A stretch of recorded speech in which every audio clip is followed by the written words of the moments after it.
Assalamualaikum warahmatullahi wabarakatuh. Waalaikumsalam. Alhamdulillah, salatu wassalamu ala rasulillah, habibina sayyidina Muhammad ibn Abdullah wa ala alihi wa ashabihi wa mawalah, amma ba'd. Yang sangat kami cintai, saudara-saudari yang di Selandia Baru, Masya Allah, luar biasa. Nah, ini sangat istimewa. Kalau kerinduan beragama di komunitas mayoritas kaum muslimin itu biasa.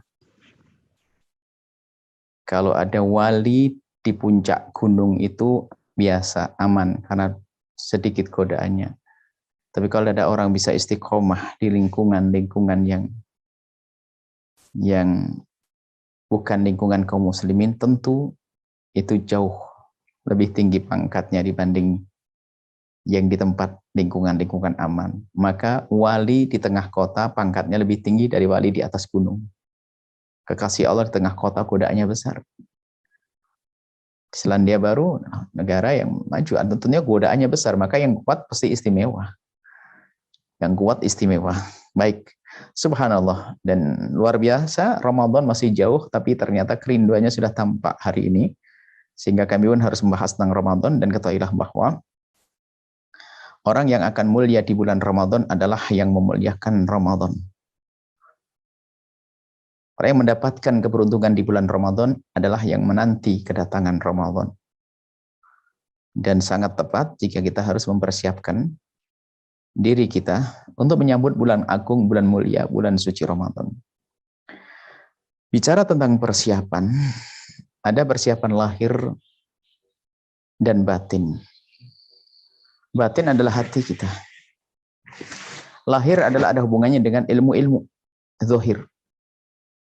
Ilmu puasa mah enteng, nanti kami hadirkan pakai praktik singkat di sini. Akan tapi yang lebih utama adalah batin.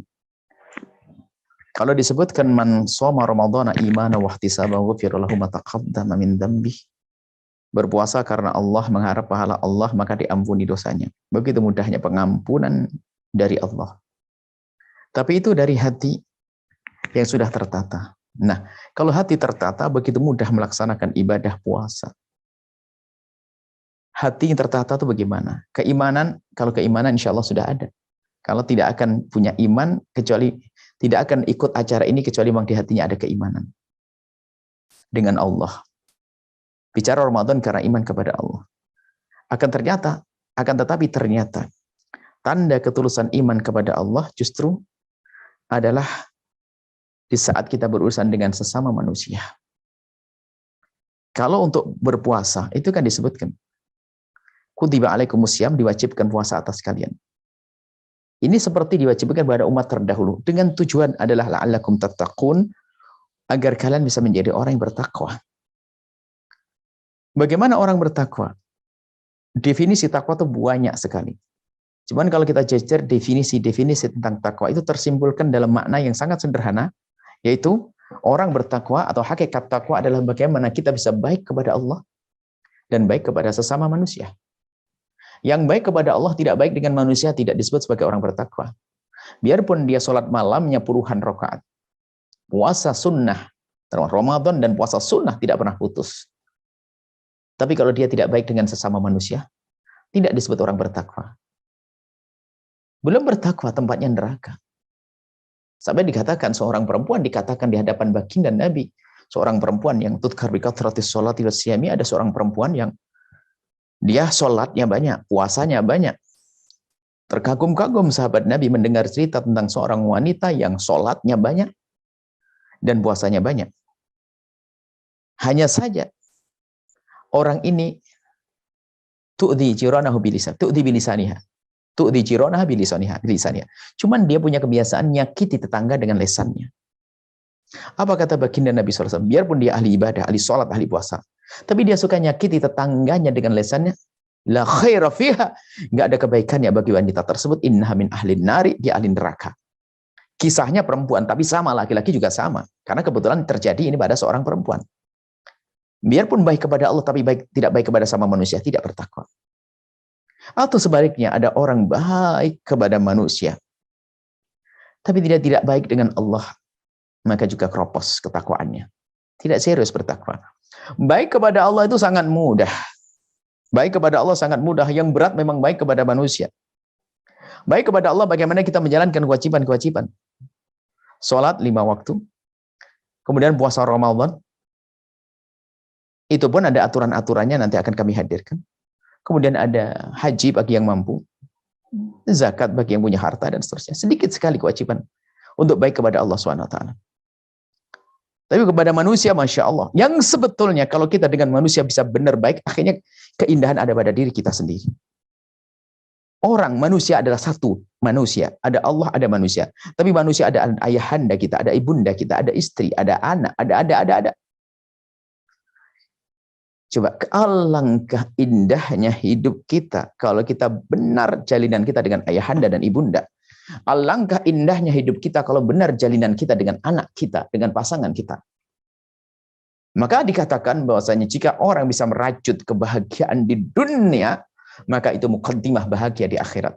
Maka hidupnya di dunia dengan kebencian, permusuhan, pertentangan, dendam, prasangka buruk, itu alamat ahli neraka. Makanya perlu kami tekankan di sini untuk menjadi orang bertakwa, baik kepada Allah, iya. Urusan sholat dan nanti puasa Ramadan. Tapi ada yang perlu kita siapkan. Baik kepada manusia. Kuncinya di hati.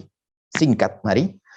Kita tata hati kita. Pastikan kalau kita akan memangkas dendam kita. Bukan tidak ada dendam. Oh, enggak ada. Semua dari kita ada potensi dendam, potensi dengki, potensi sombong. Karena di dalam diri kita ada hawa nafsu yang ammarah bisu. Memerintahkan pada kekejian. Hawa nafsu kita mengajak pada kekejian. Maka ada potensi dendam, ada potensi marah, ada potensi kita dengan dengki tetangga sukses, kita merasa gelisah, ada itu. Cuman kelebihan kita adalah di saat kita merasakan ada sakit, ada penyakit itu, kita perangi.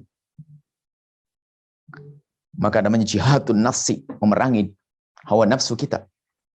Yang dikatakan jihad akbar. Perang agung adalah di saat kita memerangi hawa nafsu kita.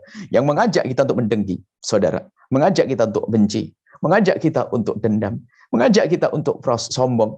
Ada di hati. Yuk kita perangi. Lalu bagaimana kita dengan sesama manusia? Singkat.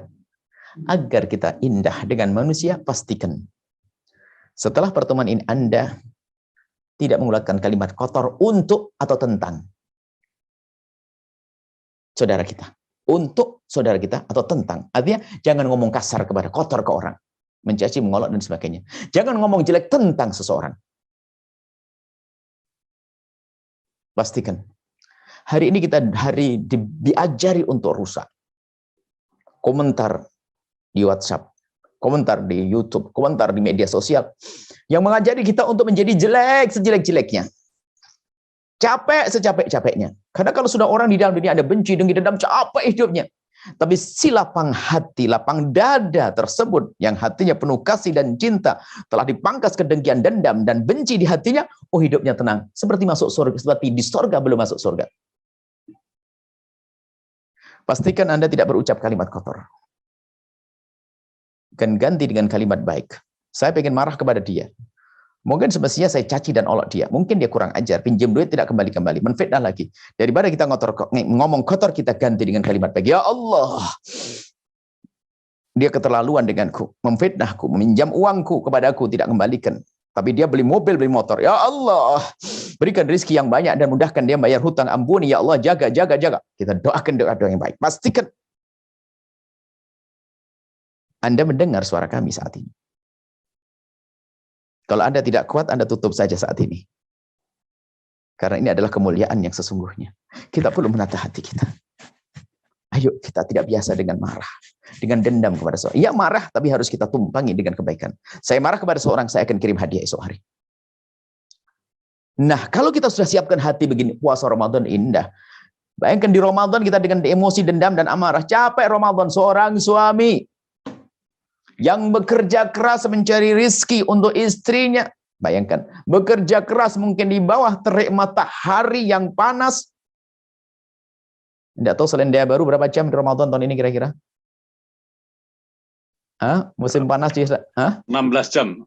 Waduh lumayan ya. Bayangkan, 16 jam. Ramadan tahun ini 16 jam. Bayangkan.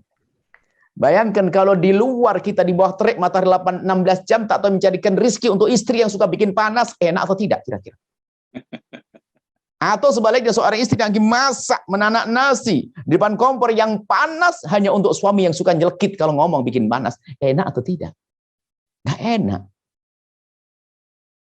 Tapi coba kita bekerja keras, kita meres keringat banting tulang. Secapek apapun, tapi untuk orang yang tutur katanya lembut. Penuh ketambahan, terima kasih tidak pernah luput dari lesannya. Permohonan maaf pun juga tidak pernah lepas dari lesannya.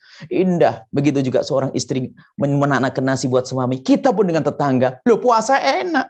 Bayangkan kita lagi puasa, tatanya ngelihat tetangganya beli mobil baru. Dari mana dapat duit? Sakit, kasihan banget itu. Jadi, membersihkan hati itu penting sekali. Untuk menghadapi Ramadan dengan bersih hati. Makanya biasanya tradisi di kampung, kita ada namanya apa megengan atau apa istilahnya. Sebelum Ramadan kita tukar-menukar makanan. Kita buat nasi, ditaruh di, kalau dulu kan takir bahasa Jawanya itu adalah dari daun begitu, dibagi-bagi tetangga sebelum masuk Ramadan. Sebelumnya itu apa? Ada pesan apa? Yuk kita damai, agar Ramadan nanti ngajak tarawih. Enak semuanya. Jadi sebelum Ramadan sudah kita menjalin silaturahmi yang baik. Coba kita tidak pernah ketemu tiba-tiba Ramadan ngajak tarawih. Kita malah dimarahi. Sok banget, sok soleh. Tarawih sendiri kok. Kayak gitu. Tapi kita sudah mulai dengan kebaikan kita. Jadi ini mungkin pertama adalah biasakan lisan tidak mengucap yang jelek untuk seseorang atau tentang seseorang. Jangan ngomongin kejelekan orang. Sudah. Goodbye dengan gunjingan. Selesai, aku tidak mau. Selesai. Maka jika ada orang berbuat salah kepada kita, pastikan akan kita balas dengan kalimat baik. Kita didolimi, kita diambil hak kita. Kita ya Allah berikan kebaikan kepadanya. Ampuni dia. Bisa. Pastikan Anda bisa hari ini. Kalau Anda menganggap ini berat, memang itu berat. Kerjaannya barakah kasih Allah. Anda harus paksakan. Ada sedikit jaminan. Ada sedikit perlu kami sampaikan tentang jaminan dari Nabi SAW. Kalau Anda mendoakan dengan doa baik orang yang bermasalah dengan Anda tadi, maka ketahuilah yang akan dikabul lebih dulu adalah doa untuk Anda. Maka Anda jangan ragu mendoakan. Bahkan kami pun kadang-kadang kalau agak pusing-pusing urusan pondok, pembangunan nggak jalan ya, kadang-kadang guyonannya ini kok tidak ada orang ganggu saya nih. Kalau ada ganggu saya lumayan, agar saya doain dengan doa kebaikan nanti saya dapat. Maka kalau ada orang ganggu kita, mencaci kita, ngolah kita, jangan ragu tentang awas nanti malam ya. Dan berani nyaci saya, fitnah saya, gunjing saya nanti malam awas. Kenapa namanya? Tunggu. Dan ya Allah, temanku kurang ajar kepadaku, mencaciku, mengolokku, ya Allah, tambahkan rezekinya ya Allah. Malaikat menjawab, walaka bimithlin, kau dapat duluan. Kamu dapat duluan. Sudah, selama yuk kita tukar-menukar hadiah. Dan tolong, hadiah bukan setelah menjelang Lebaran saja, lebih utama saat ini menemukan hati. Baik. Karena waktu ya mungkin singkat saja ini tentang urusan hati tata. Pokoknya jangan caci, jangan ngolok, jangan ngomongin kejelekan orang. Jangan jelekin orang dengan lesan kita, atau lesan maksudnya dengan tangan kita langsung ke orang tersebut. WA juga bisa. Jangan. Hilangkan kalimat kotor yang menyakitkan. Ganti dengan panjatan doa yang baik. Panjatan doa yang tulus ya. Panjatan doa menyakitkan juga ada. Doanya doa bikin kurang aja, bikin sakit hati. Kalau ada orang pelit, lalu kita bilang, ya Allah, jadikan dia orang dermawan depan orang terang-terangan. Ini kurang ajar, nyakiti juga itu doanya. Bukan begitu, doa tulus. Maka Allah akan beri untuk kita. Insya Allah seperti itu. Kemudian yang kedua adalah ilmu. Adapun ilmunya, ilmu puasa itu sederhana. Kami ringkas dalam fikih itu untuk bermudah. Dalam berpuasa itu adalah ada 9 hal. Tidak kita bahas masalah definisi. Puasa orang paham. Pokok puasa itu pokoknya tidak melakukan membatalkan mulai dari matahari masuk waktu subuh sampai matahari terbenam sampai maghrib. Menjelang subuh sampai maghrib itu adalah puasa, menahan diri dari hal yang membatalkannya, kan gitu. Definisi puasa adalah menahan diri dari hal yang membatalkan puasa, mulai dari terbitnya fajar shadiq, yakni masuk waktu subuh, hingga terbenam matahari masuk waktu maghrib. Itu puasa. Cuman kan kita harus tahu apa sih yang membatalkan puasa, kan begitu. Maka kami singkat ringkas 9 hal yang membatalkan puasa dan 9 orang yang tidak wajib berpuasa.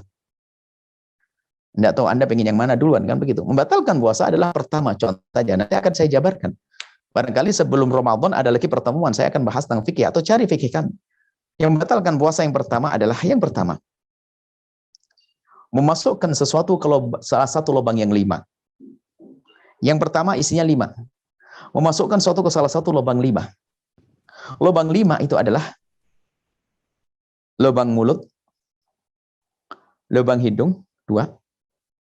lubang telinga 3, lubang buang air kecil 4, lubang buang air besar 5. Memasukkan sesuatu ke salah satu lubang 5 ini membatalkan puasa. Cuman harus ada penjelasannya, memasukkan itu di mana sih? Ada rinciannya, itu dalam fikih praktis kami sebutkan satu demi satu, dan memang sengaja itu fikih kami buat sepraktis mungkin, artinya biarpun tidak pernah belajar agama, membaca dia paham, bisa ngajar yang lainnya. Memasukkan ke lubang mulut itu artinya menelan. Selagi tidak menelan maka tidak batal puasa. Misalnya di siang hari bulan Ramadan Anda puasa, lalu Anda ambil es krim, langsung Anda masuk ke mulut, begitu, nggak batal puasa Anda, asalkan tidak Anda telan. Cuman sakit, ya ngapain nelen, ngapain masukkan es krim ke mulut? Selagi tidak ditelan tidak batal. Jadi yang batalkan adalah nelen. Nelennya itu yang batalkan puasa. Anda masukkan permen ke dalam mulut selagi tidak ditelan tidak batal puasa. Makruh iya. Selesai. Sederhana. Makanya kalau orang gigit apa nggak batal asalkan tidak digigit. Asal nggak ditelan. Nah, kemudian karena bab nelen biasanya ada pertanyaan lagi karena belajarnya sambil ngantuk. Sampai di rumah bingung. Pak, kalau nelen ludah gimana ceritanya? Oh iya gimana ya? Kayaknya puasanya nggak nelen ludah. Ngeludah terus, kelihatan tidak cantik lagi, tidak ganteng lagi. Ngeludah terus. Kan babnya nelen tadi. Iya nggak tanya. Lah bapak nggak tanya. Mama juga nggak tanya. Ya memang sama-sama nggak tanya, bingung. Akhirnya Pak, dijawab gini, kayaknya sih batal. Kayaknya batal. Berarti kayaknya enggak kan? Pusing. Harus pasti dong ilmu tuh. Nelen ludah itu tidak batalkan puasa. Dengan catatan. Nah ini fikih praktis sederhana. Jadi fikih itu harus paham, nggak boleh setengah paham.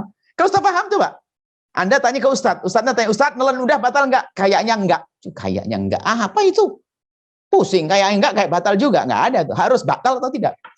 Maka jawab, menelan ludah tidak batalkan puasa. Asalkan, nah ini, itu fikih praktis. Sengaja kami akan sindir fikih praktis supaya nanti bisa masuk sendiri ke sana. Menelan ludah tidak batalkan puasa dengan 3 catatan. Pertama, ludahnya sendiri. Kalau ludah orang, ya batal dong lidahnya orang. Cuman biasanya orang, masa buyang wong bahasa lidahnya orang, ya Anda tidak kenal kemesraan. Bisa saja suami istri bermesraan dengan ludah istrinya, bisa saja. Jangan dibayangin yang haram, yang jorok-jorok, masa ludahnya orang di gelas diminum begitu, bukan dong. Jadi ini kan dunia-dunia keindahan, dunia halal. Jadi ludah istri ketelan sama kita, batal. Ludahnya orang lain. Jadi yang pertama adalah ludah sendiri. Ludah orang tidak boleh. Yang kedua, ludah belum bercampur sesuatu. Ludahnya campur permen, batal. Batal. Yang ketiga, ludahnya masih di tempatnya. Mohon maaf, sengaja kami buat ini menggelitik supaya nggak lupa-lupa. Ludahnya masih dalam mulutnya sendiri. Kalau seandainya ada seorang ibu-ibu mulai dari pagi nyimpen ludah di gelas, taruh di kulkas, mohon maaf ini. Sudah, nggak usah diteruskan. Kemudian, itu batalkan puasa. Karena sudah keluar dari mulutnya. Maka, nah ini kami menjelaskan begitu bisa untuk meyakinkan bahwasanya, nih, saya punya ludah kalau saya puasa. Nggak batal. Bahkan saya ulama mengatakan, kalau seandainya ada orang mengumpulkan ludahnya sendiri, di dalam mulutnya sendiri, asalkan tidak bercampur dengan siapapun, baru ditelan, nggak batal kok. Asalkan ludahnya. Gampang, fikih itu nggak boleh setengah paham. Harus paham benar. Baik ya, selesai masalah urusan ludah. Kemudian yang kedua adalah memasukkan sesuatu ke lubang hidung. Ini kalau tidak belajar beneran bisa problem, bisa rumah tangga repot. Nih, akhirnya apa? Aduh, kacau nih. Kenapa? Pengajian paling tidak enak hari ini. Memang kenapa? Aduh, memasukkan hidung batalkan puasa. Mau kenapa? Saya punya hobi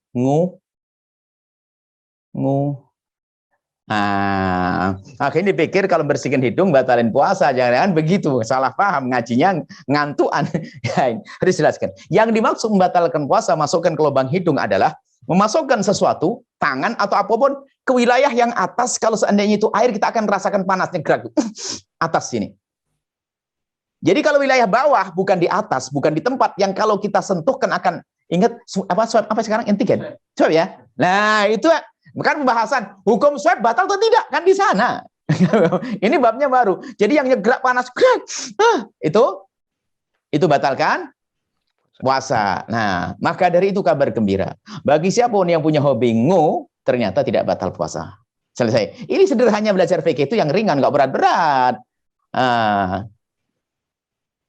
Kemudian masalah kuping, masukkan kelompok telinga. Itu khilaf di antara para ulama. Telinga adalah, yang dimaksud telinga adalah dalam telinga. Kalau luar telinga, nah luar telinga itu ukurannya apa? Yang masih bisa dijangkau oleh kelingking kita itu luar. Yang tidak bisa dijangkau dalam. Misalnya pakai korok kuping batal puasa menurut mazhab Imam Syafi'i. Dan jumhur ulama. Kecuali mazhab Imam Malik. Jadi ini khilaf kalau masalah telinga. Jadi nanti mohon, ini adalah fikih itu harus tahu dasarnya dulu. Kalau permasalahan nanti, gimana hukum swab nanti? Kita tahu hukumnya begini dulu, baru nanti solusi, beda pembahasannya. Jadi belajar fikih itu satu-satu, nggak boleh diacak begitu. Jadi belajar fikih praktis dulu, paham.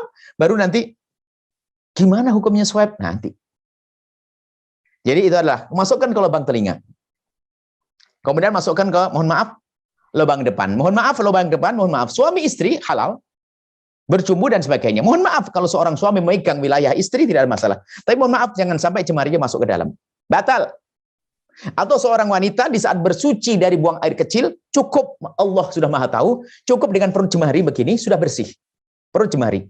Perut jemari digosokkan ke wilayah tersebut. Tapi kalau jemarinya dimasukkan begini, batal puasanya. Lubang belakang cuma demikian. Baik, ini contoh saja, tidak akan saya sampaikan semuanya. Kalau belajar, kami ingin memastikan bahwa belajar fikih itu adalah enak. Ini saya kasih contoh yang batalkan puasa. Yang pertama adalah masukkan satu ke salah satu lubang 5.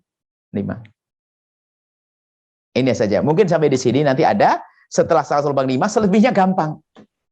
Selebihnya enteng-enteng. Sebenarnya nggak pakai rincian ini. Kayak melahirkan, itu apa nifas, apa haid, itu kan sudah ada aturan sendiri. Hubungan suami istri gampang. Yang paling berat ini, selebihnya gampang 9. Nanti ada 9 orang yang tidak wajib berpuasa. Harus tahu, jangan kita memaksa orang. Misalnya kita adakan tamu. Kita adakan tamu dari Indonesia, musafir. Di Selandia sini, musafir. Di rumah kita hanya 3 hari. Ya nggak boleh kita paksa puasa. Tinggal kita ngomong ke tamu kita, wahai tamuku yang terhormat, Anda kan bepergian, besok mau puasa atau tidak? Kalau puasa saya bangunin untuk sahur, kalau tidak besok pagi saya buatkan sahur yang maksa, buka yang enak. Nggak boleh kita paksa dong, nanti ada ilmunya begitu tuh. Jadi fikih harus pasti, nggak boleh setengah-setengah. Cuman dalam menyelesaikan masalah kami akan hadirkan nanti kalau ada pertanyaan dan sebagainya, kita lihat situasi tempat tersebut. Masya Allah, ini mungkin sekelumit tentang persiapan dohir ya, punya ilmu fikih dong. Kami gitu insya Allah. Nah, mungkin kita sampaikan semuanya sekarang, hanya sekedar kami kritik saja, biar rindu setelah ini Anda rindu untuk belajar fikih. Ternyata belajar fikih tidak susah dan sangat gampang. Lebih susah ngitung matematik, belajar matematik. Belajar fisika lebih susah. Belajar lebih susah, percaya. Makanya belajar fisika aja bisa, biologi bisa, belajar fikih aja nggak mau. Ini terus mau kemana ini? Baik, insya Allah ini saja. Setelah Anda menyaksikan video ini, jangan lupa berselawat kepada baginda Nabi Muhammad sallallahu alaihi wa alihi wasallam.